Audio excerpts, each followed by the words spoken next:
Hi எல்லாருக்கும். நம்ம மோடிஜி இந்த 3 கண்ட்ரிக்கும் பேக் டு பேக் விசிட் பண்ணாருல்ல.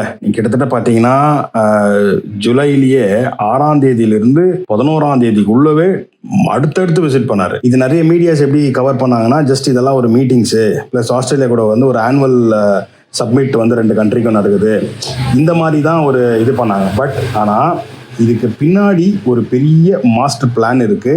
இதுக்கு பின்னாடி இருக்கிற ஒரு ஜியோ பாலிட்டிக் என்ன அப்படின்னு இந்த வீடியோல பார்க்கலாம். சரி, ஃபர்ஸ்ட் வந்து நம்ம இந்தோனேஷியாவை எடுத்துப்போம். இந்தோனேஷியாவுக்கு இன்னொரு பேர் என்ன சொல்றாங்க தெரியுமா? தி மேரிடைம் choke பாயிண்ட் அப்படின்றாங்க. இதுக்கு ஏன்னா இந்தோனேஷியால வந்து இந்த சபாங் போர்ட்னு ஒன்று இருக்கு. இந்த போர்ட்டுக்கு நம்ம இந்தியாவுக்கு ஆக்சஸ் கிடைச்சிருக்கான். இதுக்கு இன்னொரு பேர் என்ன சொல்றாங்கன்னா ஸ்ட்ரெய்ட் ஆஃப் மலாக்கா. இந்த ஸ்ட்ரெய்ட் ஆஃப் ஹார்மோஸ் இருக்கு பாத்தீங்களா, அந்த மாதிரி இதுவும் வந்து உலகத்திலேயே செம்ம பிஸியஸ்டான ஒரு மேரிடைம். என்னன்னா இங்க சைனாக்கு ஒரு செக் பாயிண்ட் வைக்கிற மாதிரி, ஏன்னா அவங்களோட ஷிப் லைன்ஸ் எல்லாமே எங்கெங்கெல்லாம் போகுது என்னென்ன ட்ராக் பண்றதுக்குன்னு சொல்லப்படுது.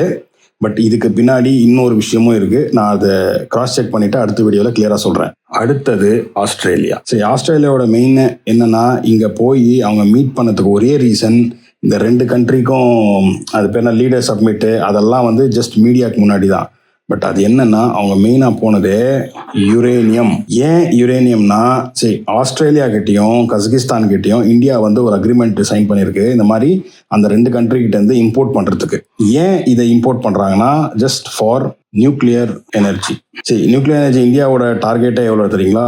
100 ஜிகாவாட்ஸ் 2047 உள்ள பண்ணணும்னு. நீங்க நினைக்கலாம் பரவாயில்லையே, இந்தியா இந்த அளவுக்கு ஒரு வளர்ச்சிக்கு இது பண்ணதேன்னு. பட் இது இந்தியா வளர்ச்சிக்கா இல்ல ஒரே ஒரு குடும்ப வளர்ச்சிக்கான்னு இந்த வீடியோ ஃபுல்லா சொல்றேன், ஸ்கிப் பண்ணாம பாருங்க.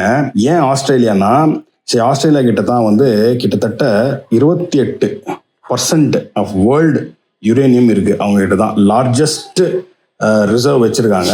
ஸோ அவங்க கிட்ட இருந்து அந்த ஒரு டீல் சைன் பண்ண தான் சார் அங்கே போனது. சரி, அடுத்தது வருவோம் நம்மளோட நியூசிலாண்டு. இப்போ மெயின் மீடியா என்னெல்லாம் சொல்ல வராங்க என்னன்னா, நியூசிலாண்டுக்கு 40 வருஷத்துக்கு அப்புறமா போற ஃபர்ஸ்ட் பிரைம் மினிஸ்டர், கிட்டத்தட்ட 1984 ராஜீவ்காந்தி போனது, இதுக்கப்புறமா இப்போ போறாருன்னு. அங்க போனதோட மெயின் ரீசன் என்னன்னா FTA, அதாவது ஃப்ரீ ட்ரேட் அக்ரிமெண்ட். இந்த ஃப்ரீ ட்ரேட் அக்ரிமெண்ட்டை 2030 கிட்டத்தட்ட 10x பண்ணணுமா. அது ஏன்? இந்த ஃப்ரீ ட்ரேட் அக்ரிமெண்ட்ல என்னெல்லாம் தெரியுமா போட்டிருக்காங்க? First thing is military, second logistics. ஏன் இந்த மாதிரிலாம் போடுறாங்கன்னா, சரி நியூசிலாண்டில் நம்மளோட இந்தியன் ஹேர் பேஸ் போட அங்க வந்து நம்மளுக்கு இது கிடைச்சிருக்கு. இது ஏன்னா இப்போ சைனா வந்து இந்த சவுத் பெசிபிக் ஐலாண்ட்ல அவங்க ஒரு பேஸ் போடுறதா ஒரு விஷயம் வந்திருக்கிறதுனால இது ஆஸ்திரேலியா கிட்ட மட்டும் நம்மளுக்கு பத்தாது.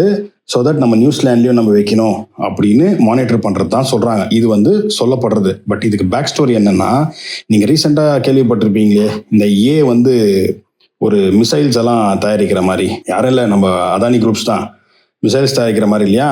ஸோ இங்கே நம்மளுக்கு ஒரு ஹேர் பேஸ் கிடைச்சா அங்கே எடுத்துகிட்டு போய் சில விஷயம்லாம் டம்ப் பண்ணணும். அதெல்லாம் யார் மேனுஃபேக்சர் பண்ணி கொடுப்பா? இவங்க தான். சரியா? இது ஒன்றா.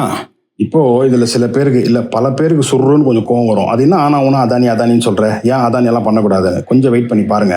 நான் போன ஒரு வீடியோவில் சொல்லியிருப்பேன், நம்ம வீடியோ ஃபாலோ பண்ணியிருந்தா தெரிஞ்சிருக்கும். அது வேணா கீழே ஒரு இது கொடுக்குறேன் பாருங்க, டேக் பண்ணுறேன் பழைய வீடியோவை. அதில் நம்ம கல்பாக்கத்தில் நியூக்ளியர் பிளான்ட்டுக்கு பிரைவேட் கம்பெனிஸ்க்கு கொஞ்சம் கொஞ்சமாக உள்ள ஷேர் தராங்கன்னு. இப்போ டோட்டல் கேட் ஓப்பன். இப்போ அதானி குரூப்ஸ் நிறைய பேர் பார்ட்டிசிபேட் பண்றாங்க, அதுல டாட்டாவும் இருக்கு. பட் மெஜாரிட்டி ஷேர் அண்ட் மெஜாரிட்டியோட ஃபர்ஸ்ட் ப்ரையாரிட்டிஸ் ஃபார் அதானிஸ். அதனால தான் இப்போ ரீசெண்ட் நியூஸ் நீங்க கேள்விப்பட்ட மாதிரி அவங்க மிசைல்ஸ் ரெடி பண்றதுக்கு ரெடியா இருக்காங்க, இங்க ஹேர் பேஸ் போடுறதுக்கு ரெடி, அண்ட் யுரேனியமோட இம்போர்ட் பண்ணா அது நியூக்ளியர் அவனுக்கு தான் போகும். இது எல்லாத்துக்கும் ஒரு best sea route and this Indonesia sea root.